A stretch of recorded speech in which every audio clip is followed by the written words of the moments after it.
वाल्मीकि जी को वो पूर्व विधायक रहे हैं और इस समय समाज सेवा में लगे। जोरदार ताली बजाकर स्वागत करें साथियों। जय भीम, जय भारत।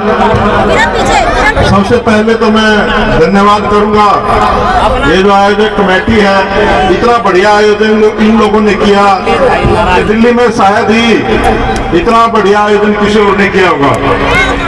और हमारे बीच में हमारे बड़े भाई आदरणीय पूर्व मंत्री राजेंद्र पाल गौतम जी किसी परिचय के मोहताज नहीं है, पूरे देश में दुनिया में उनका संदेश पहुंचा, वो भी आए। और राजबाला सैनी जी ये आज से नहीं लगी, ये भी काफी समय से लगी हुई है। हम इनके चुनाव में भी गए थे सोनीपत, बहुत ही सामाजिक अच्छी कार्यकर्ता है हमारी बहन जी। और यादव साहब को, प्रोफेसर साहब को कौन नहीं जानता। तो ये मिला जुला सा SC ST OBC सारे बैठे हैं और दिल्ली में बड़ा खेल कर सकते हैं अगर चाहे तो। मेरी भाई से पत्रकार महोदय भाई हमारे बैठे हैं, ये बहुत बड़े पत्रकार हैं। बहुजन मूवमेंट के जो पत्रकार, अभी इन्होंने उनका कंक्लेव भी किया था प्रोफेसर रतनलाल जी के घर पे। दो बड़े पत्रकारों को जानता हूं मैं, एक तो ये है, एक शंभू है, जिन्होंने इस मूवमेंट को विदेशों तक पहुंचा है। और दूसरा सबसे बड़ा योगदान हमारे जो भाई ये बैठे हैं यहाँ पर, जो पहुंचाते हैं हमारी बात को जन जन तक, इनका बहुत बड़ा योगदान है। तो आप लोगों ने जो कार्यक्रम किया है ये एक ही विधानसभा कार्यक्रम है। और ऐसे कार्यकर्ता जो हमेशा एक मील का पत्थर बने रहते हैं, जिन्होंने कार्यक्रम किया, उनका सबसे ज्यादा धन्यवाद करता हूं कि इतने लोगों को एकत्रित किया।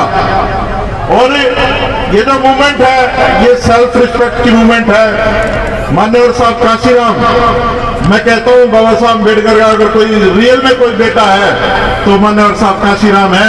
और तो राशन कार्ड वाले हैं, नाम लिखवा रखा है, रॉयल्टी खा रहे हैं वो लोग, उन्होंने काम नहीं किया।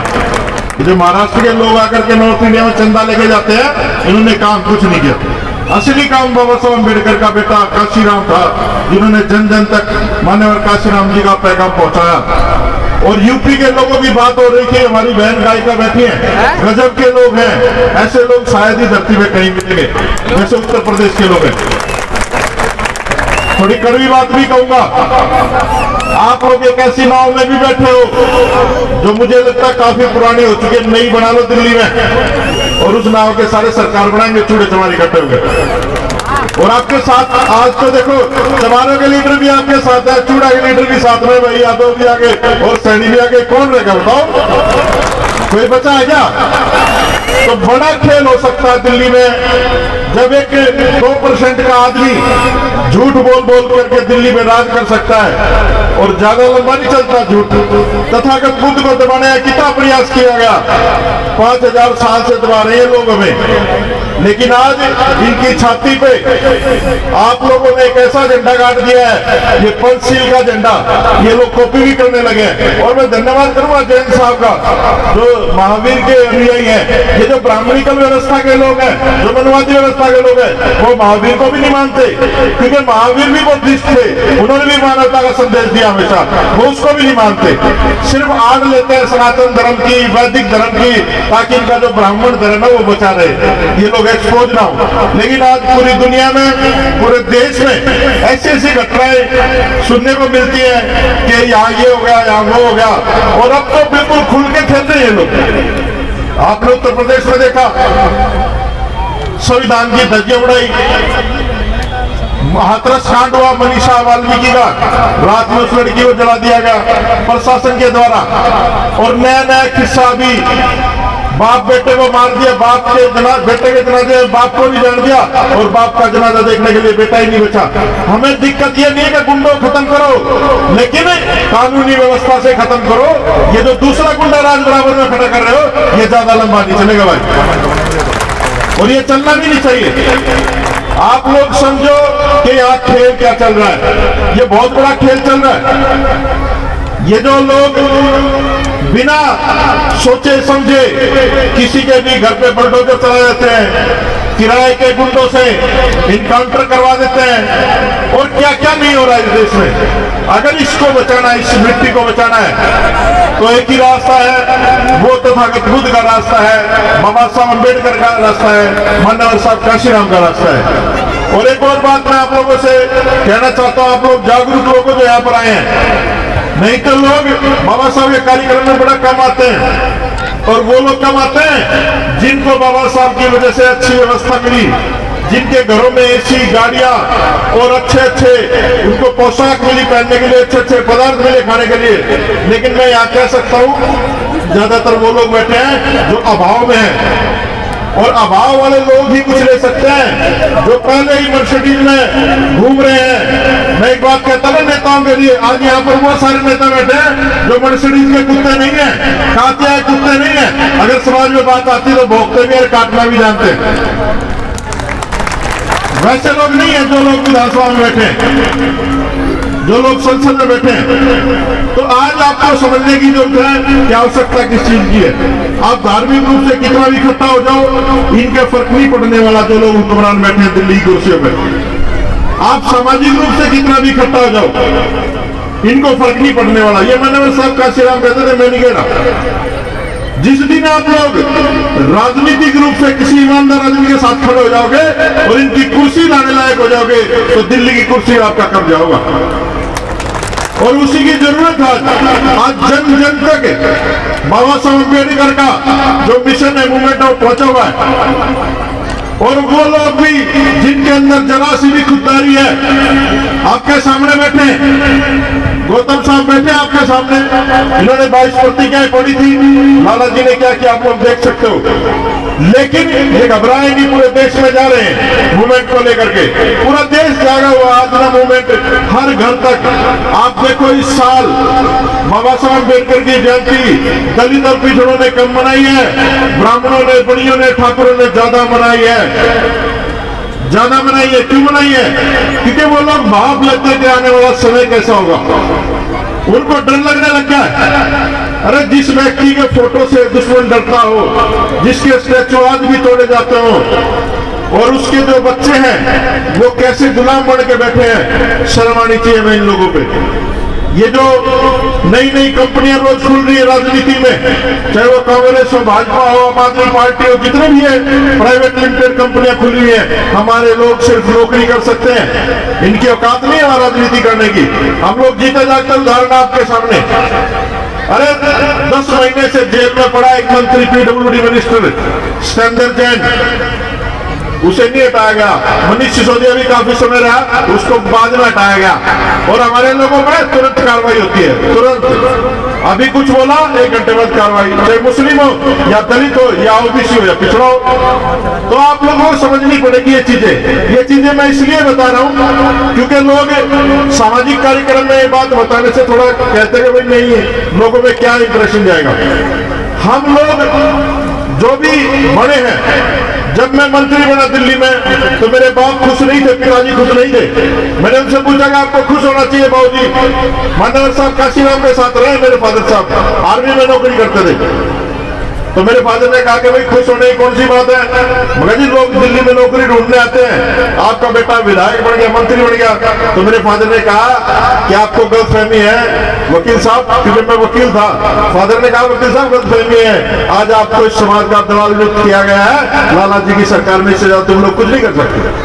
तो जितने भी लोग बैठे सरकारों में वो दलाली कर रहे हैं आपकी, आपके नाम पे वोट लेते हैं, समाज के नाम पे वोट लेते हैं। बाबा साहब का जो पूना पैक्ट का समझौता है, उसकी वजह से रिजर्वेशन मिला है, उसकी वजह से वोट लेते हैं। और फिर नौकरी किसकी करते हैं? इन्हीं की करते हैं जो लोग आज देश को बर्बाद करने में लगे हुए हैं। इन्हीं की करते हैं जो लोग देश को बेचने में लगे हुए हैं। इन्हीं की करते हैं जो लोग संविधान की धज्जियां उड़ाने में लगे हुए हैं। तो भाई आपके पास तो इतने बड़े बड़े महापुरुष हैं, बाबा साहब अम्बेडकर से बड़ा इस दुनिया में कोई आइकन नहीं है। एक छोटी सी कहानी सुनाऊंगा, उसके बाद मुझे भाषण नहीं देना आता। मैं लोकल सा आदमी हूँ, देसी सा आदमी हूँ, पैसे से वकील था, दिल्ली यूनिवर्सिटी में पढ़ा हूँ, लॉ फैकल्टी से लॉ किया, फिर दयासी कॉलेज से ग्रेजुएशन, मेरा स्कूल भी टोरंटो में था। लेकिन मैं अपने लोगों जैसा हूँ, जैसे हमारे लोग हमें वैसे ही काम करना पड़ेगा। मैं एक कहानी सुनाता हूँ, आपको ध्यान से सुनना, बड़ी काम आएगी जीवन में। एक बार एक राजा शिकार करता हुआ अपने राज्य की सीमा से बाहर चला गया, तो दूसरे राज्य के सैनिकों ने उसको पकड़ लिया और उसको कारागार में डालकर फांसी की सजा सुना दी। तो वहां की राजकुमारी ने देखा कि इतना सुंदर युवक है, इसको मार दिया जाएगा, इसकी जान कैसे बचाऊं। तो वो राजकुमारी रात को कारागार में जाती है, उससे कहती है मैं तेरी जान तो बचा सकती हूँ, लेकिन मेरी एक शर्त वो माननी पड़ेगी। राजकुमार ने सोचा जब जान बच रही तो शर्त मानने में क्या अर्ज है। कहने लगा जी बताओ क्या शर्त है। कहते आपको मुझसे शादी करनी पड़ेगी। तो वो राजी होगा इस बात पर, ठीक है ये राजकुमारी मैं राजकुमार, कोई हर्ज भी नहीं, रिश्ता ही बढ़िया, शादी कर लेते हैं, मेरी जान बचाओ। तो वहां से उसको निकाल करके वो घोड़ों के अस्तबल में जाती है लड़की। घोड़ों के अस्तबल का जो मालिक था वो खड़ा जाता राजकुमारी को देख के कि राजकुमारी आप इतनी रात को, उसने कहा आप शांत रहें और हमें 2 घोड़े दें, और घोड़े भी ऐसे हो जो बिल्कुल तूफान से बातें करे, किसी के हाथ ना आए। तो वो राजकुमारी को दिखाता है कि बिल्कुल जवान तंदुरुस्त घोड़ी थी, जमीन पे पैर नहीं लगते थे उसके। कहता जी कि ये घोड़ी है, तूफान आ जाए, गोली चल जाए, आंधी आ जाए, किसी के हाथ नहीं आती। कह रहे एक और घोड़ी दिखाओ। एक और घोड़ी दिखाई, कोने में बैठी थी बुजुर्ग सी घोड़ी। ध्यान से सुनना आप लोग, काम की बात है। तो उसने कहा कि ये घोड़ी है, ये भी बड़ी तेज तर्राक है। तो उसने पूछा कीमत क्या है इनकी। तो उसने बताया कि जवान घोड़ी की जो कीमत है वो 50,000 है और बूढ़ी घोड़ी की कीमत 1 लाख है। तो उस युवक का थोड़ा दिमाग ठनकर पूछा यार ये क्या, आप जवान घोड़ी की कीमत 50,000 बता रहे हो, बूढ़ी घोड़ी की कीमत 1 लाख बता रहे हो, इसमें फर्क क्या है। तो उसने कहा मालिक ने कि जो जवान घोड़ी है ये सच है कि तेज है, तर्राक है, जल आ जाए, तूफान आ जाए, गोली चल जाए, किसी के हाथ नहीं आती, लेकिन किसी भी सवार को मंजिल तक नहीं पहुंचाए। ये जो बुजुर्ग घोड़ी है, तूफान आ जाए, कुछ भी आ जाए, इस सवार को मंजिल तक पहुंचाती है। इसकी माँ भी ऐसी थी, इसकी दादी भी ऐसी थी, नस्लों की बात है। तो वो जवान उस औरत का हाथ छोड़कर कहता है कि भगवान मैं मर जाऊंगा, तेरे साथ नहीं भागूंगा, आज तू भाग रही, कल मेरी बेटी हो सकता भागे। तो ये नस्लों की बात है। तुम लोग आज ऐसे निठल्ले बन गए हो, तुम्हें पता नहीं तुम सम्राट अशोक की नस्ल हो, तुम बाबा साहब अम्बेडकर की नस्ल हो, तुम मनोहर साहब काशीराम की नस्ल हो, जिसने इस देश में कोरेगांव कर दिया, जिसने इस देश में 2 अप्रैल कर दिया।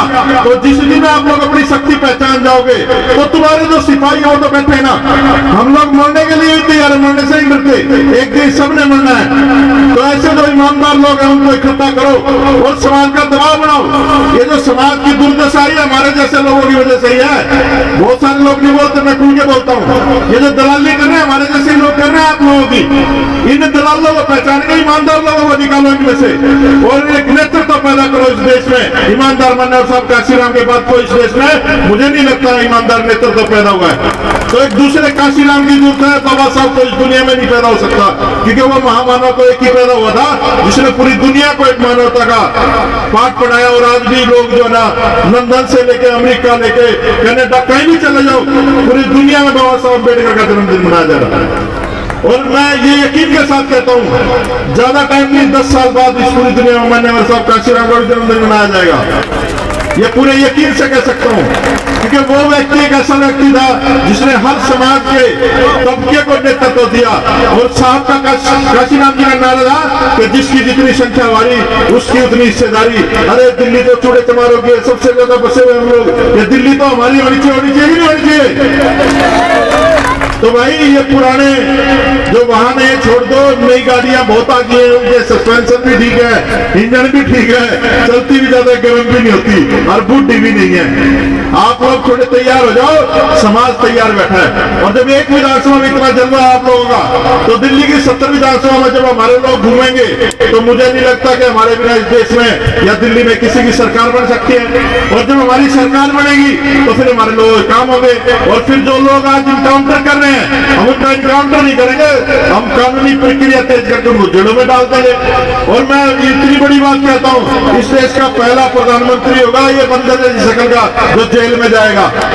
ये पहला प्रधानमंत्री होगा इसने इतना देश का नाश किया है, डरने की जरूरत नहीं है। और ये जो लोग ईमानदारी का ढोंग करते हैं, ये लोग ईमानदार कभी नहीं हो सकते। अरे जो बढ़िया होता है बढ़िया बचपन से सिखाया जाता है, कम तोलना, मीठा बोलना है ना, झूठ बोलना, बढ़िया कभी ईमानदार नहीं हो सकता। आप लोग गलत आदमी में भरोसा कर लिए, क्योंकि वो आरएसएस ने प्रोजेक्ट किया था। तो मैं निवेदन करूंगा आप लोगों से कि आप लोग यहाँ से कुछ न कुछ सीख के जाए और प्रण लेकर के जाए। कि आप लोग जो वोट है वो सही आदमी को दोगे। वोट जो है वो बहन बेटी की इज्जत से बड़ी चीज है।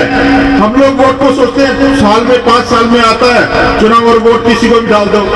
अरे जब हमारे साथ अत्याचार होता है उत्पीड़न होता है तुम्हें प्रशासन याद आता है, फिर शासन जो उसको चलाता है और हमारी बहन बेटी खुलेआम इज्जत लूटी जाती है। इस देश में खुलेआम हमारे लोगों को मारा जाता है। और मैं सलाम करता हूं एक कम्युनिटी ऐसी इस देश में जिसने पूरे देश को जगा रखा, वो चमार कम्युनिटी है। चमारों ने पूरे देश को जगा रखा, पूरे मनवादी सिस्टम के नासा में रख दे रखा, पूरे मनवादी सिस्टम के गजब के लोग हैं। इनको मुसलमानों से खतरा नहीं है कि आप सोच रहे हो मुसलमानों की तो वोट ले रखी है, असली खतरा तो चमारों से इनको। पर्दे के पीछे कुछ और खेल है, आप लोग समझ नहीं रहे हो।